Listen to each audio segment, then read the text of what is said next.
Bienvenidos a este video. Mi nombre es Héctor Jesús Cruz Pérez. Soy alumno de la Universidad Autónoma de Guerrero en la Facultad de Medicina, del grupo 505. Por parte de la materia endocrinología, voy a presentar el tema nefropatía diabética. Comenzamos por su definición. Son lesiones renales originadas por afección microangiopática. Es una complicación vascular crónica, exclusiva de la diabetes mellitus, en la que se afecta la microcirculación renal originando una serie de alteraciones funcionales y estructurales, principalmente a nivel glomerular. Un paciente con nefropatía diabética tiene una albúmina sostenida, presenta una albúmina mayor a 30 miligramos en 24 horas. Se le llama sostenida debido a que se realizan pruebas de 3 a 6 meses, en la cual la albúmina es mayor a 30 miligramos. Va a predominar en pacientes con diabetes de larga duración, llevando hacia una pérdida de función o una nefropatía terminal. La nefropatía diabética tiene una incidencia de 5.1% y una prevalencia de 13.1%. Su epidemiología. La nefropatía diabética se presenta el 30% en pacientes con diabetes mellitus tipo 1 y el 40% en diabetes mellitus tipo 2. En un estudio que se realizó entre 1990 y 2012, hubo un aumento del 90% de mortalidad, siendo el 30% de este debido a una nefropatía terminal, y el resto se destacó que la nefropatía diabética causa un riesgo cardiovascular incrementado. En su fisiopatología vamos a tener aumento de la membrana basal glomerular, expansión mesangial en 40 a 50% de pacientes con proteinuria. La gravedad de las lesiones glomerulares se relaciona con la duración de la diabetes, el grado de control glicémico y los factores genéticos. Como cuadro clínico, vamos a tener empeoramiento del control de la presión arterial, proteína en la orina, hinchazón de pies, tobillos, manos u ojos, aumento de la necesidad de orinar, menor necesidad de insulina o medicamentos para la diabetes, confusión o dificultad para concentrarse, falta de aliento, pérdida de apetito, náuseas y vómitos, picazón constante y fatiga. Bueno, algunos factores de riesgo que vamos a tener son la diabetes descompensada. El paciente va a presentar cifras altas de glucosa en sangre, una presión arterial descompensada, alteraciones en niveles de lípidos, colesterol y triglicéridos. También va a ser por causas genéticas.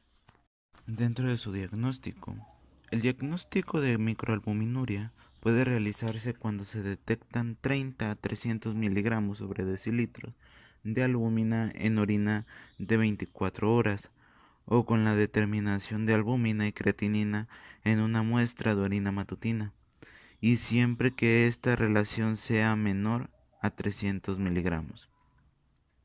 El diagnóstico de microalbuminuria se realiza con la excreción urinaria de 300 miligramos. Por conveniencia para el paciente, es preferible la determinación de la relación albúmina-creatinina en muestra de orina matutina. Dentro de su clasificación, esta se va a clasificar en 5 etapas.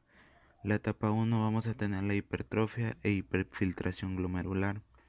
En la etapa 2 vamos a tener lesiones estructurales con normoalbuminuria. En la etapa 3 la nefropatía diabética incipiente. En la etapa 4 la nefropatía diabética manifiesta. Y en la etapa 5 la insuficiencia renal terminal. En su tratamiento, el control de la nefropatía diabética en la actualidad se dirige no solo al manejo de las etapas avanzadas, sino a evitar el desarrollo de la misma o retardar la progresión del daño de estadios tardíos. manteniendo un control adecuado de la glucemia, modificación del contenido proteico, control de los niveles de lípidos séricos, control de la hipertensión arterial, control de otros factores que afecten la función renal. Su pronóstico va a ser bueno para los pacientes que se tratan y controlan en forma meticulosa. Sin embargo, estos cuidados a menudo son difíciles en la práctica y la mayoría de los pacientes pierden lentamente la función renal. Caso clínico. Hombre de 60 años con antecedentes personales de diabetes mellitus tipo 2, de más de 20 años de evolución, inicialmente en tratamiento con antidiabéticos y en los últimos 5 años con insulina, con mal control metabólico, retinopatía diabética no proliferativa, exfumador de 30 cigarrillos al día hasta hace 5 años. El paciente acude a urgencias refiriendo edemas generalizados de un mes de evolución, disnea de medianos esfuerzos y nicturia de 2 a 3 veces.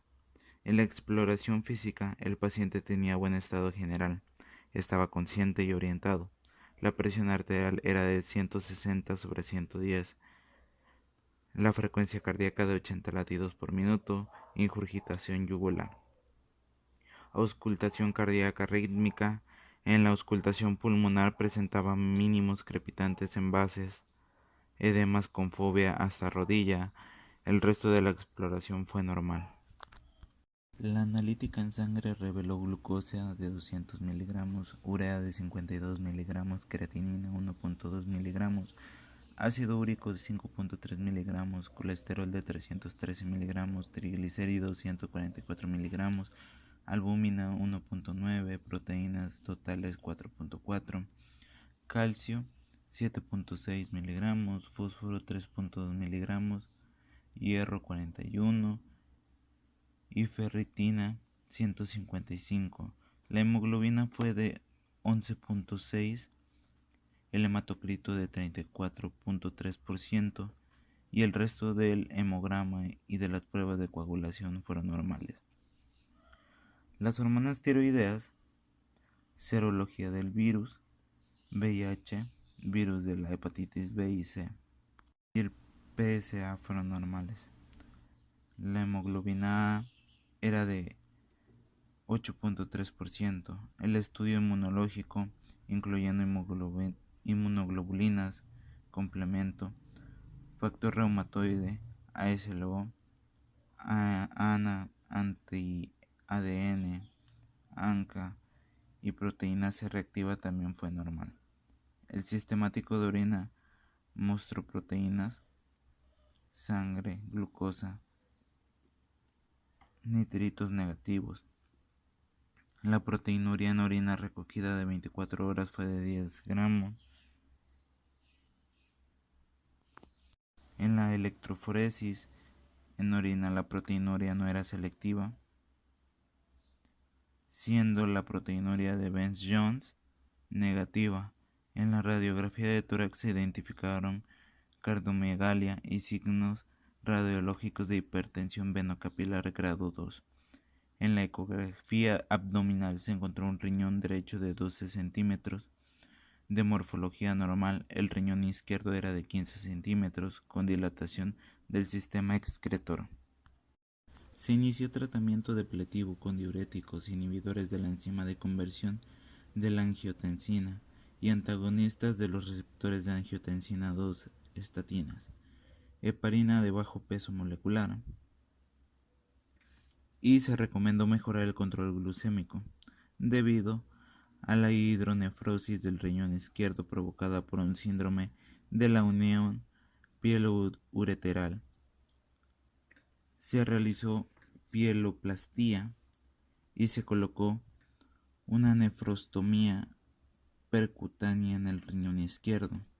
A pesar de estas medidas, el paciente requirió nuevos ingresos hospitalarios por descompensación del síndrome nefrótico, con incremento de la creatinina plasmática a 2,5 a 3 miligramos y persistencia de la proteinuria nefrótica, motivo por el que se decide iniciar programa de hemodiálisis, aunque la sospecha inicial fue de nefropatía diabética. Estando el paciente en hemodiálisis, persistió el mal control volumétrico y con parámetros bioquímicos de actividad del síndrome nefrótico. Se decidió realizar una biopsia renal para descartar una glomerulopatía asociada.